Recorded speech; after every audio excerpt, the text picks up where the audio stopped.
Hey everybody. So I saw this video by this Israeli organization called Im Tirtzu with Charlie Kirk. And Charlie Kirk is the CEO of this conservative evangelical organization called Turning Point. I'm sure you've seen some clip or heard some soundbite that comes from Charlie Kirk at some point. But this came up in my feed for some reason, and it started scratching at the surface of this question that I've had regarding these trips that Israel seems to be funding a lot of politicians to go on, to go visit Israel. And inevitably, whenever those politicians have gone on one of these trips and then they come back, they start trying to pass legislation in their own countries that are extremely pro Israeli, anti BDS, and attempts to move the or to recognize Jerusalem as the capital of Israel. And let's just go ahead and start watching this because it begins to answer some interesting questions. Visited Israel a couple times. Is Matan here somewhere? He's there he is. Best Israel tour ever. And he took me to Hebron and didn't really tell me what I was in store. And one of my favorite stories to tell about Matan, Im Toritzu, right? That's the organization you run. It's terrific. Is we were driving south from Jerusalem down to Hebron, and I remember there's these huge signs, and I couldn't read them. And I said, what does that sign say? And it has a big arrow. And he says, oh yeah, it says that if you go that way, you'll die. I said, oh really? By who? And he said, well, the Palestinian Authority. And that's not a joke, right? They'll kill a Westerner if you go too far. I said, and it just all clicked. I said, everything I've been told by the Western press about Israel is a lie. Because there you have, as a Westerner, an American, you go there, they'll jump on your car, they'll cut your head off, they'll kill you. So then we continue down on the Hebron, and he points, he says, oh, you know what happened on that sidewalk, or that corner? I said, what? He said, oh yeah, a guy was stabbed to death, a couple weeks ago. And it becomes very real what Jews have to experience in Israel every single day. And then actually... All right, so let's stop there. He said it becomes really real what Jews have to put up with in Israel. And remember, he saw a sign. He asked his Zionist tour guide, what does that sign mean? And then a few jumps, and suddenly we're talking about jumping on cars and being beheaded because you're a Westerner. Doesn't double check. He doesn't take a picture of the sign. He doesn't get somebody else who speaks Arabic or who speaks Hebrew to tell him what the sign meant. He just goes ahead and believes him. Now, Im Tirtzu is one of these Israel Affinity organizations that make up a huge network of organizations that siphon money from the US basically in order to subsidize Israel. I mean, the more I look into it, Israel just kind of looks like a big parasitic organization that eats money from all around the world. And one of the things that Im Tirtzu does is takes care of IDF soldiers. So literally the people oppressing and policing Palestinians who are completely helpless in the West Bank. Charlie Kirk believes what the tour guide associated with this organization is telling him. That's kind of like getting a tour through Nazi Germany by a Nazi or a Nazi fanboy, one of the Hitler Jugend, and believing everything that the Hitler Jugend is saying when they're asked about concentration camps or whatever. Now, these trips. This is an Israeli source. It's a think tank called Molad, the Center for the Renewal of Israeli Democracy, and they mapped out the Israeli Hasbara machine. Now, this is slightly outdated. There have been some changes made, but I want to draw attention to these areas right here: Foreign Ministry, Department of Media and Hasbara, and the Ministry of Public Diplomacy and Diaspora Affairs. You can pause the video if you want to read through this as well, but item number 7 is extremely interesting here. So, strategic targeting, that's item number 7. And that does two things: Arabic communications, directing official spokespeople of the State of Israel to Arabic language media, upgrading Hasbara website, blah, blah, blah. But 7.2, targeting opinion makers. And among that, bringing influential opinion makers as individuals and delegations to Israel for week-long visits. And these are basically Potemkin trips. So I don't know if you're familiar with the concept of a Potemkin village, but it's basically a village that is manufactured and set up where you can bring the press or other people because it portrays the image that you are trying to project out to the world for propaganda purposes. There was a scene in this one movie with, I think, what was his name, James Franco, about when they go to North Korea and he's taken to this Potemkin village where there's tons of food. And then one of the scenes is he comes back to that place and he realizes that all the food that he was presented in this Potemkin village wasn't actually real. And suddenly it hits him that he's been fooled. This is basically what these trips are. They're extremely manicured. They're extremely directed, and the itineraries are filled, and you are always guided with somebody who will give you the interpretation that you should have. Now, there was an article written by the Swedish paper Arbetaren,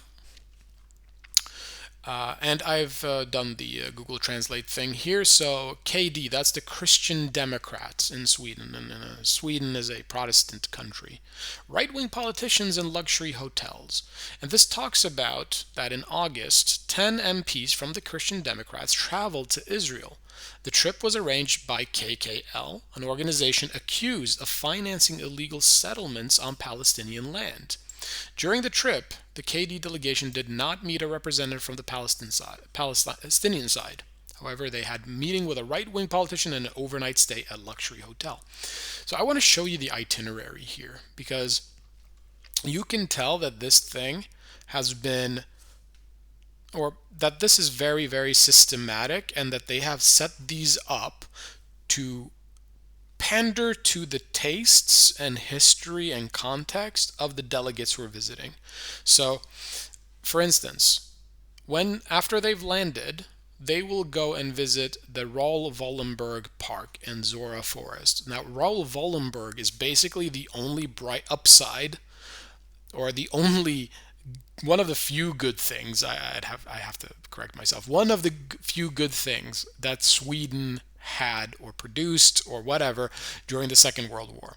Because Sweden, remember, we did a number of things really badly. Number one, we were neutral. Number two, we allowed the Germans to use our supply lines and our railways to supply their troops in Norway. Like Swedish cousins were getting messed up, and we just went, okay, yeah, cool, just use the train lines. Number two, we actually thought that we were part of this Aryan Brotherhood and the master race. Raoul Wallenberg was kind of like a Swedish Oskar Schindler. He actually smuggled out Jews and helped them escape. So, makes perfect sense that they would show the Raoul Wallenberg Park. And then, as you can notice here, that like this is all scripted out. They've done this before. They've done these 100 times. And I'm pretty sure that they don't get much time on their own. Even when there is a gap of time here in the schedule, that they have a representative there with them. If they're ever told that they've met a Palestinian, it's probably like an Arab-looking Israeli, somebody like Ben Gvir. And then so they've been there for the entire week and then they go home. Okay, cool. Now, Charlie probably is just repeating the image that he has been propagandized during his Potemkin trip to have. This is the image that Israel wants him to have of Palestinians. This is the image that that the IDF and that the Israeli government want Westerners to have. They want them to think of this as this is what us Israelis go through every single day, and it's this made up story. Now, we can actually go on YouTube and just Google tourist in Palestine or something like that, and you will find these videos of these amazing people who have gone there. And I want to show you a few of the clips here. And these are people that have done what Charlie said that he was not allowed to do. So I believe this Jack Roaming here, I believe this is in Ramallah. Of museum here, and I still haven't found it. All right, here we have a museum and heritage building, and I have no idea what's in there, but let's go have a look. Just have a look, then I will explain inside about the place when you finish outside. Okay, thank you very much. So now he's inviting me inside for coffee. Very nice of him. I want you to notice something here, that this guy looks super Western. Not only does he look super Western, he could actually look like a Jew. Like, I've seen Jews who look very similar to this dude. And yet he is on the Palestinian side, supposedly where it's really, really dangerous for him, and just enjoying the hospitality of Palestinians. Here. Wow, what a lovely place. You never had anybody from Luxembourg here? I'm sure I have. Well, I mean, it's Luxembourg? Ah, yeah, I can add the flag. Oh, you had. What, is this not Netherlands? It's Luxembourg. No, Netherlands here. Yeah, okay, yeah, because the flags are Yes, it's very the same, similar. but here it's written in Arabic, Luxembourg. Ah, okay. Thank All you. right. So let's see. Where do the visitors come from? German, French, Italian, English, American, Swiss. So how many people from Luxembourg? 1, 2, Since September. 3, 4, 5, 6 people. Since September. Okay, Yeah. not so bad. So yeah, this house was built around 250 years ago during Ottoman times, and it has been in this lovely man's family ever since. And yeah, just look at how beautiful it is. And we have lots of heritage items and pictures and stuff. I think this is definitely a place to check out if you are in Ramallah. Most of the pictures was taken around 1850 to 1970 with a lot of information in each picture. You will see the typical dresses from Ramallah area, Palestinians, women from Ramallah, families, occasions, weddings, neighborhoods. All right, so no danger, treated perfectly well. Let's have a look at, here's a Japanese guy.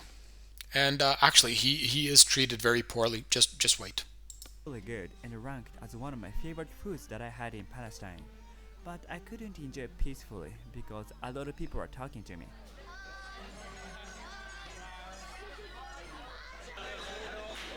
From where you come? I'm from Japan. Japan? Yeah. You know, Japanese people are very polite. Oh, thank you so much. Have very good education, very good culture, and we like them. Oh, thank you so much. And I think Palestinian people are very friendly, so I really like them too. Yeah, thank you.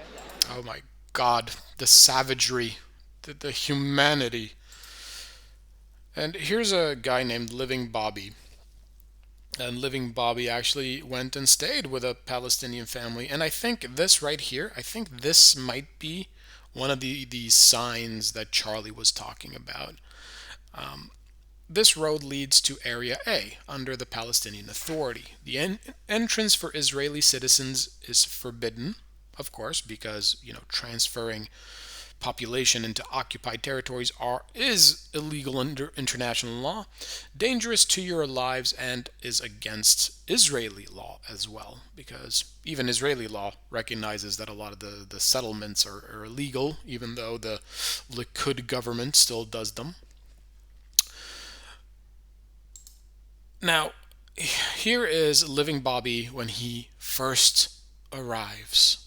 And, I mean, you're just going to have to hold your breath, and it gets really savage. Hello.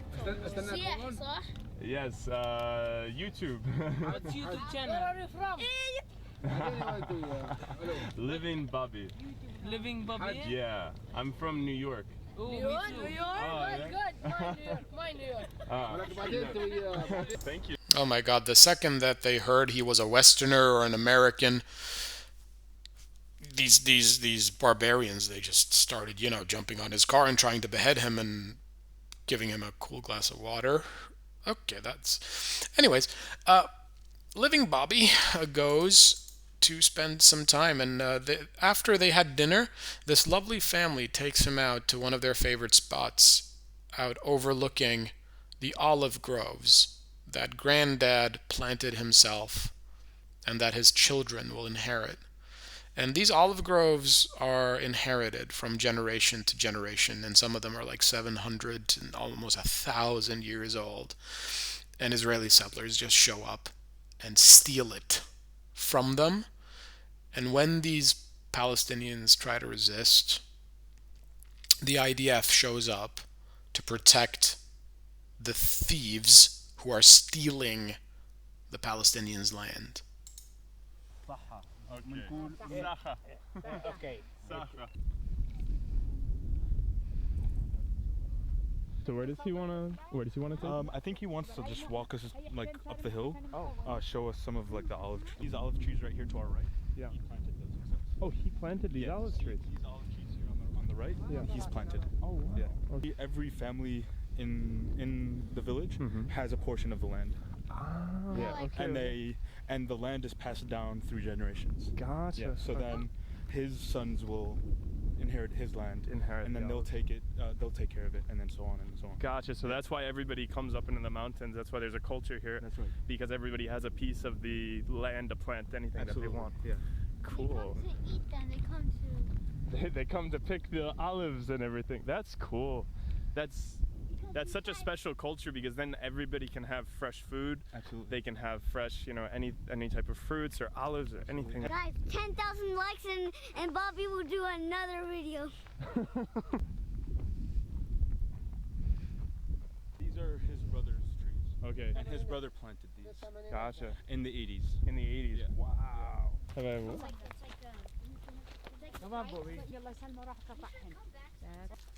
Street. My father. Oh wow. Your father planted this tree. Wow. I love this. You just walk around the tree, you look for the right branch, and then you just stick your hand in, you pick it.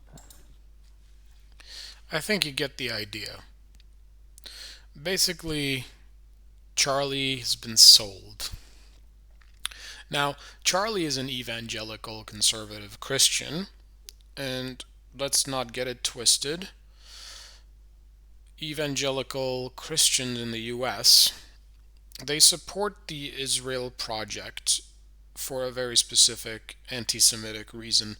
They believe that once all the Jews return to Israel, that the end times will be ushered in, Jesus will resurrect, and the Jews will be given the option to either convert to Christianity or to burn in holy hellfire with the rest of us. So that's Charlie Kirk. That's the Christian Democrats of Sweden. And I guess the only defense here is that it's not as though these people were fooled for free, because this apparatus costs tens, if not hundreds of millions a year to operate in order to fool people and to project this very positive image of Israel and Israelis, and this extremely negative image of Palestinians. Anyways, it's worth to think, it's worth to have a look at, it's worth to dig into for yourself as well. And yeah, I guess that's it for me for today. Adios.